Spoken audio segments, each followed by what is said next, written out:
कि मुझे वोट यहाँ मिलेगा, फिर यहाँ मिलेगा, फिर वहाँ मिलेगा। पर अमेरिका में भी इतनी शर्म रखते हैं कि वो तीनों को जोड़ के रखते हैं। अलग से आइलैंड अमेरिका में भी नहीं बनता है कि ये सब तो बात बन गई है, वो दूसरी कॉन्स्टिट्यूएंसी वाला वो बूथ है, जरा वो भी मेरे को दे दो ना, उसमें फायदा हो जाएगा। ये वहाँ भी नहीं होता है। हमने अमेरिका के रिकॉर्ड भी तोड़ दिए हैं। इस 5 साल में बस एक बार ये झंझट आए, और एक बार तो मैनेज करने के बहुत तरीके हैं, हमने देखा है। अचानक पुलवामा में कुछ हो जाता है, फिर बालाकोट होता है, फिर चुनाव होता है। कि चुनाव भी हो और चुनाव का नतीजा भी वो निकले जो मैं चाहता हूँ। आप चुनाव का सिस्टम ऐसा बना दीजिए ताकि मैच भी होगा और मैच का रिजल्ट भी वही निकलेगा जो निकलना चाहिए। एक ही सीट हारनी है ना, और उसके बदले में 4 सीट के अंदर हम अपनी सिचुएशन इंप्रूव कर लें। इसको बाहर निकाला और देखिए कहां लेके गए, चुन चुन के कि जो सीट एजीपी या बीजेपी की थी उनको जोड़ के नई कॉन्स्टिट्यूएंसी बनाई गई काजीरंगा। अब तक एसआईआर के चलते 5.5 करोड़ लोगों का नाम वोटर लिस्ट से बाहर हो चुका है। जब तक एसआईआर पूरा होगा it will be close to 10 crore. दुनिया में कभी नहीं हुआ है, दुनिया में हो सकता नहीं था, क्योंकि 10 करोड़ की तो वोटर पॉपुलेशन किसी देश की है नहीं। पूरे के पूरे देश इसमें समा जाएंगे इस 10 करोड़ के अंदर। तो अगर ये 10 करोड़ अपने आप एक अलग मुल्क बना लें तो they will be among the top 10 democracies of the world. आप देखिए 70 साल में देश कितना आगे बढ़ा। हम कहाँ से शुरू हुए थे? पहले हम डिस्कस करते थे लोकतांत्रिक व्यवस्था का स्वरूप क्या होना चाहिए, फिर हम डिस्कस करने लगे कि चुनावी व्यवस्था की प्रणाली क्या होनी चाहिए, फिर हम आ गए कि चुनाव में बड़ी हेराफेरी पैसे की, इन चीज़ों की, आचार संहिता को लागू कैसे किया जाए, और अब मामला यहाँ पे आ गया है कि वोटर जो वोट दे वो गिना कैसे करेक्टली जाए। और मैं ये कहना चाहता हूँ कि अब हम दरअसल एक कदम और आगे बढ़ रहे हैं, और वो क्या है कि रिफॉर्म तो देखा जाएगा, डिफॉर्म को कैसे रोका जाए।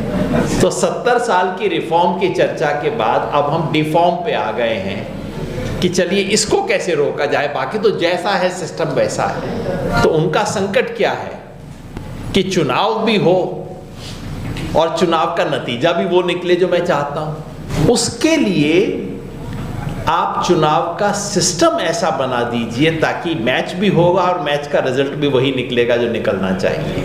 विच I call change in the देश, काल एंड पात्र। 3 ही चीजें होती हैं, देश, काल और पात्र। बीजेपी के पास 3 प्रॉब्लम थी।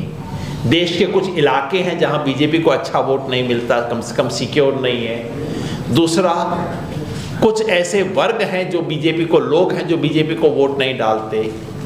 और तीसरा, चुनाव हर 6-8 महीने 10 महीने बाद कहीं ना कहीं चुनाव हो जाता है, जनता के लिए कुछ करना पड़ता है। जैसे आजकल अब संकट हो गया है कि 4 राज्यों में चुनाव है और गैस का दाम बढ़ा नहीं सकते। तो बीजेपी इन तीनों के लिए परमानेंट व्यवस्था कर रही है। देश के जिन इलाकों से बीजेपी को ठीक से वोट नहीं मिलता वहां पे उनका वजन कम करना और देश की कॉन्स्टिट्यूएंसीज का चरित्र ऐसा बदल देना कि उसमें बीजेपी के जीतने की गुंजाइश सब्सटेंशियली बढ़ जाए। दूसरा, ये जो एसआईआर है ये पात्र की समस्या का समाधान है। जिन लोगों का वोट नहीं मिलता उनका वोट ही गायब हो जाए, या उस तरह के लोगों का वोट सब्सटेंशियली कम हो जाए। और तीसरा, ये जो 1 नेशन 1 इलेक्शन है ये काल की समस्या का निदान है कि हर 8-10 महीने में इलेक्शन को फेस ही ना करना पड़े। 5 साल में बस एक बार ये झंझट आए, और एक बार तो मैनेज करने के बहुत तरीके हैं, हमने देखा है। अचानक पुलवामा में कुछ हो जाता है, फिर बालाकोट होता है, फिर चुनाव होता है। तो 5 साल में एक बार ये करना पड़े तो ठीक ठाक है। एक झंझट में एक ही बार में 3 महीना मैनेज करना है, 3 महीने में सब झंझट खत्म कर दिया जाए। ये 2 मेरे जनरल रिमार्क्स थे। अब मैं आपको 2 एविडेंस दिखाना चाहता हूँ। इनमें से कुछ मैंने हाल ही में देखे हैं। डिलिमिटेशन का एविडेंस। मैं आसाम में था सुना था मैंने कि आसाम में डिलिमिटेशन में कुछ हेरा फेरी हुई थी, मैंने अपनी आंख से नहीं देखा था। डिलिमिटेशन के दो अलग इशू हैं। डिलिमिटेशन में एक इशू तो ये है कि स्टेट्स का अलग अलग किस स्टेट को कितना कोटा होगा, लोकसभा में कितनी सीट होंगी। उसका लॉजिक सिंपल है, वो आपको मेरे को दिखाने की ज़रूरत नहीं है टेबल पे। उसका सिंपल लॉजिक ये है कि जहाँ जहाँ अगर डिलिमिटेशन कर दिया जाए 2026 की पॉपुलेशन के हिसाब से, तो क्या होगा, जहाँ जहाँ बीजेपी कमज़ोर है उन सब राज्यों की सीटें कम हो जाएंगी, जहाँ जहाँ बीजेपी मजबूत है उसकी संख्या बढ़ जाएगी। और ये कोई मैनिपुलेशन नहीं है, संविधान के फॉर्मूले से किया जाएगा बिल्कुल। सो केरला की सीट 20 से घट के 12, Kerala would be -8, Tamil Nadu from 39 to 31, Andhra Pradesh will lose 5 seats, Telangana will lose 3 seats, Odisha will lose 3 seats, Bengal would lose 4 seats, Karnataka would lose 2 seats, Punjab will lose 1 seat. And who are the gainers? Rajasthan, Madhya Pradesh, Uttar Pradesh, Bihar. So ये सब मैं table नहीं बता रहा, it's very well known, it has been discussed, it's known कि seat की boundary delimitation में क्या होता है, नए सिरे से सीट की बाउंड्री ड्रॉ की जाती है। जहाँ हम बैठे हैं, नई दिल्ली है, इसमें जनसंख्या कम है, इसका आकार बढ़ जाएगा, और ईस्ट दिल्ली की कॉन्स्टिट्यूएंसी जहाँ आबादी बढ़ रही है उसका आकार कम होगा। That's a normal thing. 2006-07 में डिलिमिटेशन हुआ था, मगर कुछ विशेष कारणों से जम्मू और कश्मीर और असम का डिलिमिटेशन नहीं हुआ था। चीफ मिनिस्टर बोल रहा है जिसका कोई काम नहीं है डिलिमिटेशन से, जिसका कोई रोल नहीं है, तो चीफ मिनिस्टर डिलिमिटेशन कमीशन को समझा रहा है कि आप डिलिमिटेशन का उद्देश्य ये होना चाहिए कि असम में मियाँ लोगों के वजन को कम करे। यही नहीं, उसने टारगेट सेट किया कि असम की 126 कॉन्स्टिट्यूएंसी में से कम 110 में तो असम के इंडिजिनस लोगों की मेजॉरिटी होनी चाहिए। जब डिलिमिटेशन हो रहा था तो हेमंत बिस्वा शर्मा ने कहा हम अथक प्रयास कर रहे हैं, बहुत मेहनत कर रहे हैं हम इस काम के अंदर, हमें विश्वास है कि हम अपना उद्देश्य हासिल करेंगे। और डिलिमिटेशन खत्म होने के बाद उन्होंने धन्यवाद दिया, बधाई दी, संतोष जाहिर किया और बताया कि 106 कॉन्स्टिट्यूएंसी इंडिजिनस लोगों के हाथ में आ गई है। तो ये बाई चांस नहीं हो रहा था कुछ भी, क्लियरली। मतलब अगर आपको पॉलिटिकल डिजाइन देखना हो, उसके ये एग्जाम्पल है। इसको अगर यहाँ पॉलिटिकल साइंस के काफ़ी स्टूडेंट बैठे हैं, इसको जेरीमेंडरिंग बोला जाता है। जेरीमेंडरिंग इस चीज़ को बोलते हैं, ये जो हो रहा है ना, कि कोई बैठ के तय करता है कि मुझे वोट यहाँ मिलेगा, फिर यहाँ मिलेगा, फिर वहाँ मिलेगा। पर अमेरिका में भी इतनी शर्म रखते हैं कि वो तीनों को जोड़ के रखते हैं। अलग से आइलैंड अमेरिका में भी नहीं बनता है कि ये सब तो बात बन गई है, वो दूसरी कॉन्स्टिट्यूएंसी वाला वो बूथ है, जरा वो भी मेरे को दे दो ना, उसमें फ़ायदा हो जाएगा। ये वहाँ भी नहीं होता है। हमने अमेरिका के रिकॉर्ड भी तोड़ दिए हैं इसके अंदर करते हुए। मैं क्यों दिखा रहा हूँ? एक तो इसलिए कि असम में जो 2024 का इलेक्शन हुआ, इसके आधार पे हुआ, और अभी जो इलेक्शन होने जा रहा है इस कॉन्स्टिट्यूएंसी के आधार पे होने जा रहा है।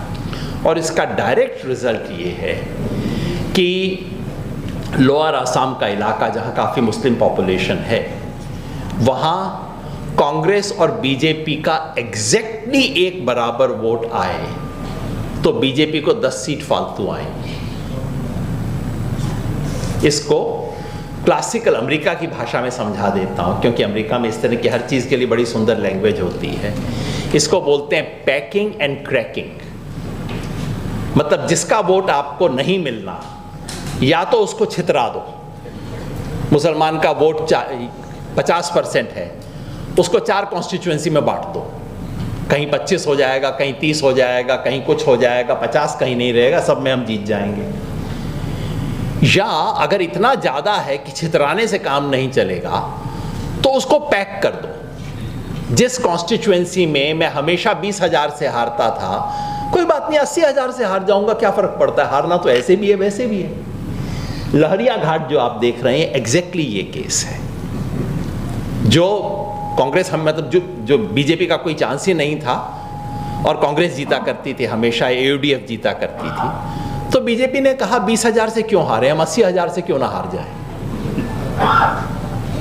होना तो यही है, एक ही सीट हारनी है ना, और उसके बदले में 4 सीट के अंदर हम अपनी सिचुएशन इंप्रूव कर लें। तो क्रैकिंग एंड पैकिंग, ये 2 चीज की जाती है। एक चीज और है स्टैकिंग। स्टैकिंग का मतलब पार्लियामेंट्री कॉन्स्टिट्यूएंसी बनाते वक्त आप ऐसी असेंबली कॉन्स्टिट्यूएंसी को चुने जो कि एक खास तरह का रिजल्ट देंगी। असम में प्रॉब्लम थी, गौरव गोगोई जो थे हेमंत बिस्वा शर्मा को पसंद नहीं थे, और गौरव गोगोई अपना चुनाव जीत रहे थे। 2014 में भी मोदी वेव में जीत गए, 2019 में भी गौरव गोगोई जीत गए थे चुनाव। ये आप कॉन्स्टिट्यूएंसी देख रहे हैं, ये कॉन्स्टिट्यूएंसी है, नई कॉन्स्टिट्यूएंसी बनाई गई है Kaziranga.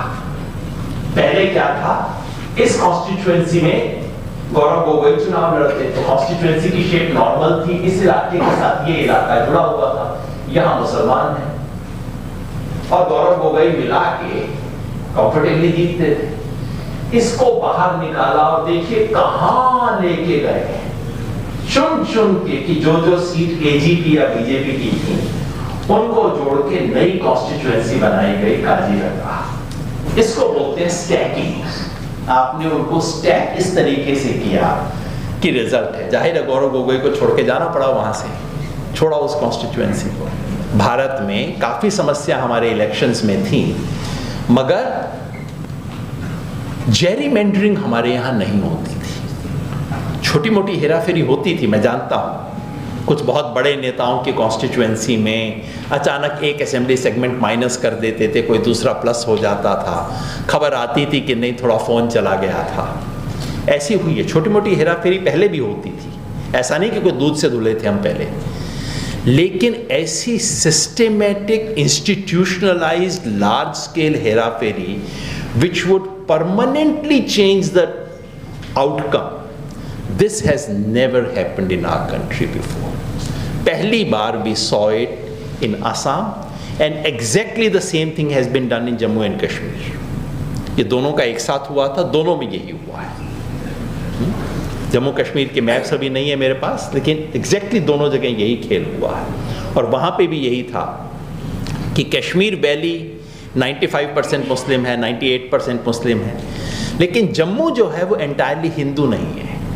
Jammu is only 60% Hindu, Jammu region. तो फिर क्या किया कि जम्मू की जो मुस्लिम पॉपुलेशन वाली कॉन्स्टिट्यूएंसीज थी उनको कश्मीर वैली की कॉन्स्टिट्यूएंसीज के साथ अटैच किया गया, ताकि इस तरफ बीजेपी के जीतने की गुंजाइश बढ़ जाए। SIR में हुआ क्या, जब बिहार में हो रहा था तब तो बहुत लोगों का अटेंशन था, सब लोग देख रहे थे, हल्ला भी हो रहा था, डिस्प्यूट भी हो रहा था।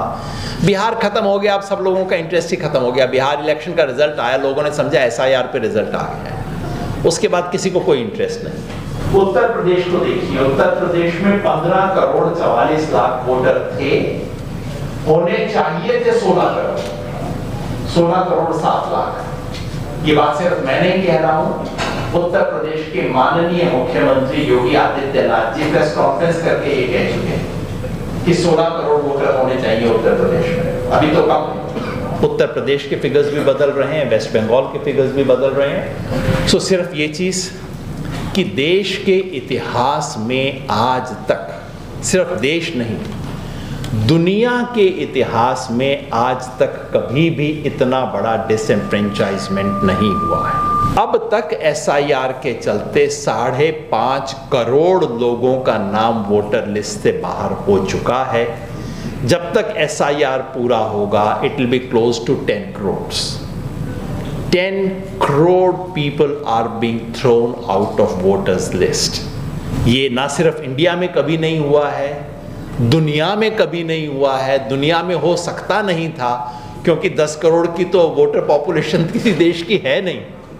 पूरे के पूरे देश इसमें समा जाएंगे इस 10 करोड़ के अंदर। तो अगर ये 10 करोड़ अपने आप एक अलग मुल्क बना लें तो they will be among the top 10 democracies of the world. Qureshi साहब ने किताबें लिखी हैं दूसरी डेमोक्रेसीज पे। तो इतना बड़ा डिलीशन हुआ है कि डिलीशन जनरल तो हुआ है, मगर इसका प्रिंसिपल इफेक्ट, प्रिंसिपल बर्डन औरतों पे पड़ा है। मैं फिर चाहता हूं हम समझें। देखिए, इस मुल्क में जितने आदमी हैं उससे कम औरतें हैं, और ये नेचुरल की वजह से नहीं है, ये सेक्स सिलेक्शन की वजह से हो रहा है। इस देश में 1000 आदमी के पीछे अब 940 के करीब औरतें हैं। तो एक तो पहले ही कम है, आबादी में कम है। दूसरा, जो वोटर लिस्ट होती है उसमें आबादी की प्रोपोर्शन से भी जितना होना चाहिए उससे भी कम होता है। और तीसरा, SIR ने जो ऑलरेडी कम था उसको और कम कर दिया है। 1000 मर्दों के पीछे 1005 औरतें होनी चाहिए, ऐसा नेचर का नियम है। हमने कर दिया उसको इस देश में 950 के करीब, वोटर लिस्ट में उससे भी कम, और SIR ने आके उससे भी कम कर दिया। थैंक्स टू कुमार भाई for organising it. Thank you very much.